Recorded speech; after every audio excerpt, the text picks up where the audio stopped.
ചലച്ചിത്ര താരം ജിഷ്ണു രാഘവ് അന്തരിച്ചു. ക്യാൻസർ ബാധിതനായി കൊച്ചിയിലെ സ്വകാര്യ ആശുപത്രിയിൽ ചികിത്സയിലായിരുന്നു. മലയാളത്തിൽ 25ഓളം ചിത്രങ്ങളിൽ അഭിനയിച്ച ജിഷ്ണുവിന്റെ അവസാന ചിത്രം ആൻ അഗസ്റ്റിൻ നായികയായ റബേക്ക ഉതുപ്പ് കിഴക്കേമലയാണ്. ട്രാഫിക്കിന്റെ ഹിന്ദി പതിപ്പിലും അഭിനയിച്ചിട്ടുണ്ട്. വിവരങ്ങളുമായി കൊച്ചിയിൽ നിന്നും കെ ഉമേഷ് ചേരുന്നു. ഉമേഷ്, പറയൂ.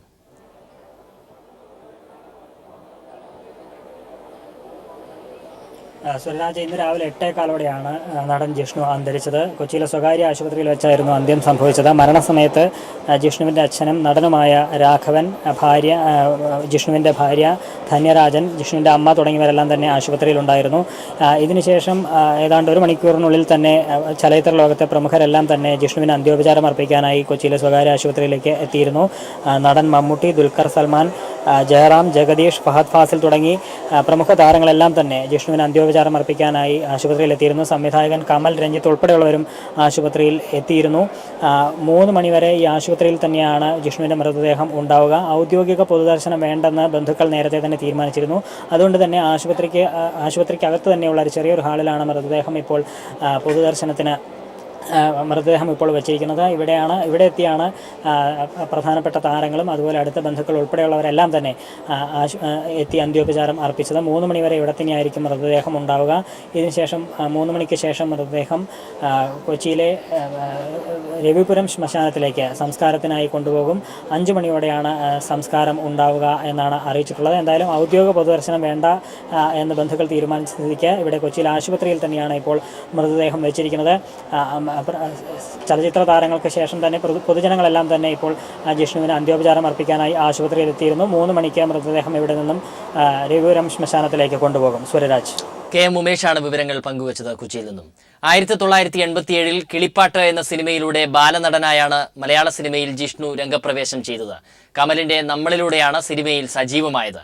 സിനിമയിൽ സജീവമായിരിക്കെയാണ് ജിഷ്ണുവിന് രോഗം ബാധിക്കുന്നത്. ചികിത്സയ്ക്ക് ശേഷം അദ്ദേഹം ഏതാനും സിനിമകളിൽ അഭിനയിച്ചു. രോഗത്തെ കീഴടക്കി തിരിച്ചുവരുമെന്ന് തന്നെ ഈ ചെറുപ്പക്കാരൻ ഉറച്ചു വിശ്വസിച്ചിരുന്നു. 2016 മലയാള സിനിമാ ലോകത്തിന് നഷ്ടങ്ങളുടെ വർഷമായി മാറുകയാണ്. അഭിനയ പാടവം കൊണ്ടും വാക്കുകൊണ്ടും വരകൾ കൊണ്ടും ജീവിതത്തിന് അടിവരയിട്ട പലരും നഷ്ടമായി കഴിഞ്ഞു. ജിഷ്ണു എന്ന നടൻ വേർപെടുമ്പോൾ തികഞ്ഞൊരു അഭിനയ പ്രതിഭയെ മാത്രമല്ല നഷ്ടമാകുന്നത്, ശുഭാപ്തി വിശ്വാസത്തോടെ അതിജീവനത്തിന്റെ മാതൃകയായ മനക്കരുത്തുകൂടിയാണ്. അച്ഛൻ രാഘവൻ സംവിധാനം ചെയ്ത കിളിപ്പാട്ട് എന്ന ചിത്രത്തിലൂടെ 1987 ബാലതാരമായിട്ടായിരുന്നു ജിഷ്ണുവിന്റെ സിനിമാ പ്രവേശം. സിനിമയോടുള്ള തന്റെ അഭിനിവേശം ജിഷ്ണു നായകനായി എത്തിയ ആദ്യ സിനിമയിൽ തന്നെ തെളിയിച്ചിരുന്നു. ചിത്രീകരണത്തിനിടെയുണ്ടായ അപകടത്തിൽ ഒടിഞ്ഞ കാലുകളുമായാണ് ജിഷ്ണു നമ്മൾ എന്ന ചിത്രം പൂർത്തിയാക്കിയത്. മലയാള സിനിമയിലെ പുതിയൊരു താരോദയം കൂടിയായിരുന്നു അത്. പിന്നീടങ്ങോട്ട് മലയാളത്തിലും തമിഴിലുമായി 25ഓളം ചിത്രങ്ങൾ. ട്രാഫിക് എന്ന ചിത്രത്തിന്റെ റീമേക്കിലൂടെ ബോളിവുഡിലും സാന്നിധ്യമറിയിച്ചു. സിനിമയിൽ സജീവമാകുന്നതിനിടെയാണ് ക്യാൻസർ ജിഷ്ണുവിനെ പിടികൂടിയത്. പ്രതിസന്ധികളിൽ തളരാൻ തയ്യാറായിരുന്നില്ല ജിഷ്ണു. താൻ തിരിച്ചുവരും, ജീവിതത്തിലേക്കും സിനിമയിലേക്കുമെന്ന് ഉറച്ചു വിശ്വസിച്ചിരുന്നു അദ്ദേഹം. അവസാന ദിവസങ്ങൾ വരെ ഫേസ്ബുക്കിലൂടെ ആരാധകരുമായി തന്റെ ആരോഗ്യനിലയെക്കുറിച്ചുള്ള വിശേഷങ്ങൾ പങ്കിട്ട് ഊർജ്ജസ്വലനായിരുന്നു ജിഷ്ണു. തന്റെ രോഗമോ രൂപമോ മറച്ചുവെക്കാതെ പുഞ്ചിരിക്കുന്ന ചിത്രങ്ങളോടൊപ്പം അടിക്കുറിപ്പുകളുമായി ചിത്രങ്ങൾ പോസ്റ്റ് ചെയ്തു. താനിപ്പോൾ ഐസിയുവിലാണെന്നും പുഞ്ചിരിക്കും ശുഭാപ്തി വിശ്വാസത്തിനും വലിയ മാറ്റങ്ങൾ സൃഷ്ടിക്കാനാവുമെന്നും ഒടുവിലായി ഐസിയുവിൽ പ്രവേശിപ്പിച്ചപ്പോൾ ജിഷ്ണു പോസ്റ്റ് ചെയ്തു. ഈ അപാര മനസാന്നിധ്യം തന്നെ ജീവിതത്തിലേക്ക് തിരികെ എത്തിക്കുമെന്ന് പ്രതീക്ഷിച്ചിരുന്നു ഈ ചെറുപ്പക്കാരൻ. ജിഷ്ണു, താങ്കളുടെ വേർപാടിനെ ഒരു നല്ല നടന്റെ നഷ്ടത്തെക്കാളുപരി പ്രതിസന്ധികളിലും ജീവിതം ആഘോഷമാക്കി മാറ്റിയ ശുഭാപ്തി വിശ്വാസത്തിന്റെ പേരിലാകും ചരിത്രം അടയാളപ്പെടുത്തുക. News desk. ക്യാൻസർ ബാധിതനായി ICUവിൽ കഴിയുമ്പോഴും ആത്മവിശ്വാസത്തോടെ ജീവിതത്തെ നേരിട്ടിരുന്നു ജിഷ്ണു. ആശുപത്രിയിലെ അത്യാഹിത വിഭാഗം തന്റെ 2ാം വീടാണെന്നും പുഞ്ചിരിക്കുന്ന രോഗിയെ കാണുമ്പോൾ ഡോക്ടർമാർ പോലും ഉന്മേഷഭരിതരാകുമെന്നും ഫേസ്ബുക്ക് പോസ്റ്റിൽ ജിഷ്ണു കുറിച്ചിരുന്നു. ആത്മവിശ്വാസത്തിന്റെയും ശുഭാപ്തി വിശ്വാസത്തിന്റെയും മറ്റൊരു പേരായിരുന്നു ജിഷ്ണു രാഘവൻ. രോഗമൂർച്ചയിലും ആത്മവിശ്വാസവും ശുഭാപ്തി വിശ്വാസവും കെടാതെ സൂക്ഷിക്കുകയാണ് നടൻ രാഘവന്റെ മകൻ കൂടിയായ ജിഷ്ണു. ICU എന്റെ 2ാം വീടാണ്. പോസിറ്റീവ് ചിന്താഗതിയും എപ്പോഴുമുള്ള പുഞ്ചിരിയും ജീവിതത്തിൽ ഒരുപാട് മാറ്റങ്ങൾ കൊണ്ടുവരും. എനിക്കിവിടെ സന്തോഷമാണ്. ഡോക്ടർമാർ റൌണ്ട്സിന് വരുമ്പോൾ ഞാനിവിടെ മയക്കത്തിലായിരിക്കും. പെട്ടെന്ന് തന്നെ എഴുന്നേറ്റ് അവർക്കൊരു നല്ലൊരു പുഞ്ചിരി പാസാക്കും. പുഞ്ചിരിക്കുന്ന രോഗിയെ കാണുമ്പോൾ ചികിത്സിക്കാൻ ഒരു ഊർജ്ജം ലഭിക്കാറുണ്ടെന്ന് ഡോക്ടർമാരും പറയാറുണ്ടെന്ന് ഫേസ്ബുക്ക് പോസ്റ്റിൽ ജിഷ്ണു എഴുതുന്നു. വേദന കുറയ്ക്കുന്നതിനുള്ള ചികിത്സയ്ക്കിടയിലും താൻ പരമാവധി ചിരിക്കാൻ ശ്രമിക്കുന്നുണ്ടെന്നും ആ ചിരി ഐസിയുവിലെ മോശമായ അന്തരീക്ഷത്തെ തന്നെ മാറ്റുന്നുണ്ടെന്നും ജിഷ്ണു കുറിക്കുന്നു. ഇതൊരു മാജിക്കാണ്, പുഞ്ചിരി മാജിക്, നിങ്ങളും പരീക്ഷിക്കൂ. ഇതൊരു ഉപദേശമല്ല, അനുഭവമാണ് എന്നെഴുതിയാണ് വികാരനിർഭരമായ ഫേസ്ബുക്ക് പോസ്റ്റ് ജിഷ്ണു ഉപസംഹരിക്കുന്നത്. News desk. സംസ്ഥാനം കടുത്ത വൈദ്യുതി പ്രതിസന്ധിയിൽ. വൈദ്യുതി ഉപഭോഗം സർവകാല റെക്കോർഡിലെത്തിയതോടെ ലോഡ് ഷെഡിംഗ് കൂടുതൽ ഏർപ്പെടുത്താനാണ് വൈദ്യുതി ബോർഡിന്റെ തീരുമാനം. നിലവിൽ സംസ്ഥാനത്ത് പലയിടത്തും അപ്രഖ്യാപിത ലോഡ് ഷെഡിംഗ് ഉണ്ട്. ഇത് വ്യാപകമാക്കാനാണ് KSEB നീക്കം. സംസ്ഥാനത്ത് ചൂട് കനത്തതിനെ തുടർന്ന് വൈദ്യുതി ഉപയോഗം സർവകാല റെക്കോർഡിലാണിപ്പോൾ. വേനൽ മഴ വൈകുന്നതും ഉപഭോഗം വർദ്ധിക്കാൻ ഇടയാക്കിയിട്ടുണ്ട്. ഇതാണ് സംസ്ഥാനത്ത് വൈദ്യുതി പ്രതിസന്ധി രൂക്ഷമാകാൻ ഇടയാക്കിയിട്ടുള്ളത്. ഈ സാഹചര്യത്തിൽ കൂടുതൽ വൈദ്യുതി നിയന്ത്രണം ഏർപ്പെടുത്താനാണ് KSEB തീരുമാനം. ഇപ്പോൾ തന്നെ ഇതിന്റെ ഭാഗമായി സംസ്ഥാനത്ത് പലയിടത്തും അപ്രഖ്യാപിത ലോഡ് ഷെഡിംഗും നിലവിലുണ്ട്. ഇത് വ്യാപകമാക്കാനാണ് KSEBയുടെ നീക്കം. എന്നാൽ വാർഷിക പരീക്ഷകൾ നടക്കുന്നതും തെരഞ്ഞെടുപ്പ് പ്രഖ്യാപിച്ചതുമാണ് സർക്കാരിന് വലിയ തിരിച്ചടിയായിരിക്കുന്നത്. കഴിഞ്ഞ ചൊവ്വാഴ്ചയാണ് വൈദ്യുതി ഉപയോഗം സർവകാല റെക്കോർഡിലെത്തിയത്. 76.63 ദശലക്ഷം യൂണിറ്റ്. സംസ്ഥാനത്തിന്റെ ആഭ്യന്തര ഉൽപാദനമാകട്ടെ 22.3 ദശലക്ഷം യൂണിറ്റ് മാത്രവും. കേന്ദ്ര പൂളിൽ നിന്ന് ലഭിക്കുന്നതടക്കം 71% വൈദ്യുതിയും പുറത്തുനിന്നും കൊണ്ടുവരുന്നതും.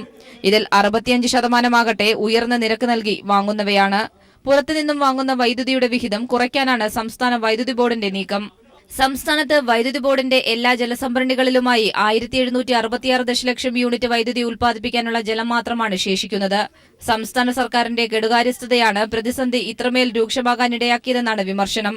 പ്രതിവർഷം 7000 കോടി രൂപ ചെലവിട്ടാണ് സർക്കാർ വൈദ്യുതി വാങ്ങിയിരുന്നത്.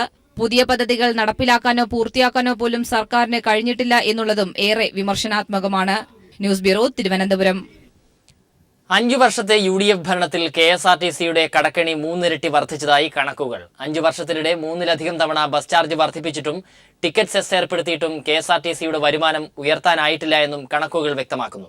അതേസമയം ദേശസാൽകൃത റൂട്ടുകൾ സ്വകാര്യ മേഖലയ്ക്ക് കൈമാറിയതും പുതിയ ബസ്സുകൾ നിരത്തിൽ ഇറക്കാത്തതുമാണ് KSRTCയുടെ തകർച്ചയ്ക്ക് കാരണമായി ചൂണ്ടിക്കാട്ടുന്നത്.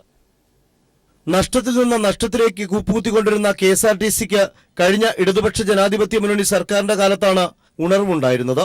അന്ന് പുതിയ ബസ്സുകൾ നിരത്തിലിറക്കിയും ദേശസാൽകൃത റൂട്ടുകൾ KSRTCക്ക് മാത്രമായി മാറ്റിയും വരുമാനം വർദ്ധിപ്പിച്ച KSRTCയുടെ കടക്കണി കുറച്ചുകൊണ്ടുവരികയായിരുന്നു. എന്നാൽ 5 വർഷത്തെ UDF ഭരണത്തിൽ KSRTCയുടെ കടക്കണി 3 ഇരട്ടി കൂടിയതായാണ് കണക്കുകൾ പറയുന്നത്. ഹഡ്കോയ്ക്കുള്ള കടം 2011 64.68 കോടിയായിരുന്നു. പക്ഷേ 2015 അത് 179.64 കോടിയായി. 762.68 കോടിയാണ് 2011 KTDFCയുടെ കടം. എന്നാൽ 2015 ആയപ്പോൾ അത് 435.63 കോടിയായി. ഇത്തരത്തിൽ വിവിധ കടങ്ങൾ നോക്കുമ്പോൾ 2011 893 കോടിയായിരുന്ന ആകെ കടം 2015 ഉമ്മൻചാണ്ടി സർക്കാർ പുറത്തിറങ്ങുമ്പോഴേക്കും 2343.79 കോടിയായി മാറിയിരിക്കുന്നതാണ് വസ്തുത. 2006-2011 കാലത്ത് 2904 ബസ്സുകൾ പുതുതായി നിരത്തിലിറക്കിയപ്പോൾ ഈ സർക്കാരിന്റെ കാലത്ത് ആകെ പുറത്തിറക്കിയ പുതിയ ബസ്സുകൾ വെറും 1697. കട്ടപ്പുറത്തായ ബസ്സുകളുടെ എണ്ണം കൂടിയതും ശമ്പളവും പെൻഷനും തുടർച്ചയായി മുടങ്ങിയതും പെൻഷൻ കുടിശ്ശിക വരുത്തിയതും UDF സർക്കാരിലെ വിവിധ KSRTC മന്ത്രിമാരുടെ ഭരണ മികവായി ചൂണ്ടിക്കാട്ടുന്നു. KSRTCയുടെ സ്വന്തമായിരുന്ന ദേശസാൽകൃത റൂട്ടുകൾ സ്വകാര്യ മേഖലയ്ക്ക് നൽകാനും UDF സർക്കാർ മറന്നില്ല. 4.5 വർഷത്തിനിടയിൽ യാത്രാനിരക്ക് 3 തവണ കൂട്ടിയിട്ടും ടിക്കറ്റിന് സെസ് ഏർപ്പെടുത്തിയിട്ടും KSRTCയെ നഷ്ടത്തിൽ നിന്ന് കരകയറ്റാൻ UDF സർക്കാരിനായില്ല എന്നതും കണക്കുകൾ വിശദമാക്കുന്നു. Sunil Arimanoor, news bureau, Thiruvananthapuram. കലാഭവൻ മണിയുടെ മരണത്തിലെ അന്വേഷണ പുരോഗതി വിലയിരുത്താൻ DGP TP സെൻകുമാർ ചാലക്കുടിയിലെത്തി അന്വേഷണ സംഘവുമായി കൂടിക്കാഴ്ച നടത്തി. Thrissur range IG MR Ajith Kumar, അന്വേഷണ ചുമതലയുള്ള crime branch SP PN Unniraja, DYSP KS Sudarshan എന്നിവർ കേസിന്റെ വിശദാംശങ്ങൾ DGPയെ ധരിപ്പിച്ചു. വിവരങ്ങളുമായി ദിൽജിത്ത് ചേരുന്നു. ദിൽജിത്ത്, പറയൂ. സുരരാജ്, അല്പസമയം മുമ്പാണ് DGP ഇത്തരത്തിൽ അന്വേഷണ സംഘത്തിലെ ഉദ്യോഗസ്ഥരുമായി കൂടിക്കാഴ്ച നടത്താൻ ചാലക്കുടിയിലെത്തിയത്. ഇപ്പോഴും യോഗം പുരോഗമിച്ചുകൊണ്ടിരിക്കുകയാണ്. പ്രത്യേകിച്ച് കലാഭവനുടെ മരണവുമായി ബന്ധപ്പെട്ട് മരണകാരണം സംബന്ധിച്ച അവ്യക്തതകൾ തുടരുന്ന ഒരു സാഹചര്യത്തിൽ കൂടിയാണ് ഇത്തരത്തിലൊരു കൂടിക്കാഴ്ച, ഉന്നതതല കൂടിക്കാഴ്ച ഇപ്പോൾ നടത്തുന്നത്. ജില്ലയിൽ എത്തിയ DGP പ്രത്യേക യോഗം, അന്വേഷണ ഉദ്യോഗസ്ഥരുടെ പ്രത്യേക യോഗം വിളിച്ചു ചേർക്കുകയായിരുന്നു. പ്രത്യേകിച്ച് IG MR അജിത് കുമാറിന്റെ നേതൃത്വത്തിലുള്ള സംഘം ഇപ്പോൾ കേസിന്റെ ആദ്യഘട്ടത്തിൽ അന്വേഷണ ചുമതല ഉണ്ടായിരുന്ന അഡ്മിനിസ്ട്രേഷൻ DYSP സുദർശൻ, അതുപോലെ തന്നെ ഇപ്പോൾ ഒരാഴ്ചയായി അന്വേഷണ ചുമതല ഏറ്റെടുത്തിട്ടുള്ള PN ഉണ്ണിരാജൻ തുടങ്ങിയ ഉദ്യോഗസ്ഥരാണ് ഇപ്പോൾ കേസിന്റെ ആദ്യഘട്ടം മുതലുള്ള അന്വേഷണ പുരോഗതികൾ ഓരോന്നായി ഇപ്പോൾ DGPക്ക് മുമ്പിൽ DGPയെ അറിയിച്ചുകൊണ്ടിരിക്കുന്നത്. ഏതായാലും കേസിന്റെ മുന്നോട്ടുള്ള നടപടികൾ ഏതു തരത്തിലായിരിക്കണമെന്ന് ഈ യോഗത്തിന് ശേഷം തീരുമാനം കൈക്കൊള്ളാനാണ് സാധ്യത. ഏതായാലും മരണകാരണം സംബന്ധിച്ച് പ്രത്യേകിച്ച് കീടനാശിനിയുടെ അംശം മണിയുടെ ശരീരത്തിൽ ഉണ്ട് എന്ന് സ്ഥിരീകരിച്ചെങ്കിലും അളവ് സ്ഥിരീകരിക്കാത്തതുകൊണ്ട് തന്നെ മരണകാരണം സംബന്ധിച്ച അവ്യക്തത ഇപ്പോഴും തുടരുന്നുണ്ട്. പ്രത്യേകിച്ച് കേന്ദ്ര ലബോറട്ടറിയിൽ നിന്നുള്ള രാസപരിശോധനാ ഫലം കൂടി വരേണ്ടതുണ്ട്. അതുകൂടി വന്ന ശേഷമാവും മണിയുടെ മരണകാരണത്തിൽ സ്ഥിരീകരണത്തിലെത്താൻ സാധിക്കുകയും മരണം ആത്മഹത്യയോ കൊലപാതകമോ അല്ലെങ്കിൽ സ്വാഭാവിക മരണമോ എന്ന തരത്തിലുള്ളൊരു നിഗമനത്തിൽ എത്തിച്ചേരാൻ സാധിക്കും. പ്രത്യേകിച്ച് ഇപ്പോൾ കൊലപാതകം എന്ന തരത്തിലുള്ള യാതൊരു മൊഴികളോ തെളിവുകളോ ലഭിച്ചിട്ടില്ല. അതുകൊണ്ട് തന്നെ സ്വാഭാവിക മരണം, ആത്മഹത്യ എന്നീ രണ്ട് സാധ്യതകളിൽ ഊന്നിയുള്ള അന്വേഷണമാണ് ഇപ്പോൾ നടന്നുകൊണ്ടിരിക്കുന്നത്. ശരി, ദിൽജിത്താണ് വിവരങ്ങൾ പങ്കുവച്ചത്.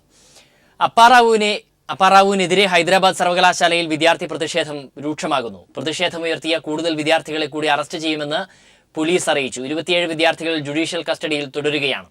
സർവകലാശാലയിൽ ഭക്ഷണം പാകം ചെയ്തതിന് പോലീസ് ആക്രമിച്ച വിദ്യാർത്ഥി അപകടനില തരണം ചെയ്തു. വെള്ളവും വൈദ്യുതിയും ഭാഗികമായി പുനഃസ്ഥാപിച്ചു. തെലങ്കാന മനുഷ്യാവകാശ കമ്മീഷൻ ഹൈദരാബാദ് സർവകലാശാല VCക്ക് നോട്ടീസ് അയച്ചു. ഇസ്രത് ജഹാന് ലഷ്കർ ഇ തൊയ്ബയുമായി ബന്ധമുണ്ടെന്ന് മൊഴി കൊടുത്തത് ആരുടെയും നിർബന്ധപ്രകാരമല്ലെന്ന് മുംബൈ ഭീകരാക്രമണ കേസിലെ മാപ്പുസാക്ഷി ഡേവിഡ് കോൾമാൻ ഹെഡ്ലി. NIA-യുടെ നിർബന്ധപ്രകാരമാണോ മൊഴി നൽകിയതെന്ന എതിർഭാഗം അഭിഭാഷകന്റെ ചോദ്യത്തിന് മറുപടി നൽകവെയാണ് ഹെഡ്ലി ഇക്കാര്യം വ്യക്തമാക്കിയത്. പാകിസ്ഥാൻ മുൻ പ്രധാനമന്ത്രി യൂസഫ് റാസ ഗിലാനി 2008 തന്റെ വസതി സന്ദർശിച്ചിട്ടുണ്ടെന്നും ഹെഡ്ലി മൊഴി നൽകി. ശിവസേനയ്ക്കായി അമേരിക്കയിൽ ഫണ്ട് സമാഹരണ പരിപാടി നടത്താൻ പദ്ധതിയിട്ടിരുന്നുവെന്നും ഹെഡ്ലി പറഞ്ഞു.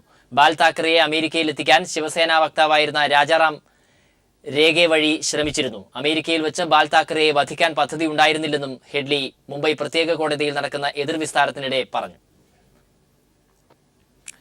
ഇന്ന് ദുഃഖവെള്ളി. യേശുക്രിസ്തുവിന്റെ പീഡാനുഭവത്തിന്റെയും കാൽവരി മലയിലെ കുരിശുമരണത്തിന്റെയും ഓർമ്മയിൽ ലോകമെമ്പാടുമുള്ള ക്രൈസ്തവർ ദുഃഖവെള്ളി ആചരിക്കുന്നു. ദേവാലയങ്ങളിൽ രാവിലെ മുതൽ പ്രത്യേകം പ്രാർത്ഥനകളും വിശുദ്ധ കുർബാനയും നടന്നു. തുടർന്ന് ക്രിസ്തുദേവന്റെ കുരിശുമരണത്തെ ഓർമ്മിച്ചുകൊണ്ട് വിശ്വാസികൾ നഗരത്തിലൂടെ മരക്കുരിശേന്തി പ്രാർത്ഥനാഗീതങ്ങൾ പാടി കുരിശിന്റെ വഴിയിൽ പങ്കെടുത്തു.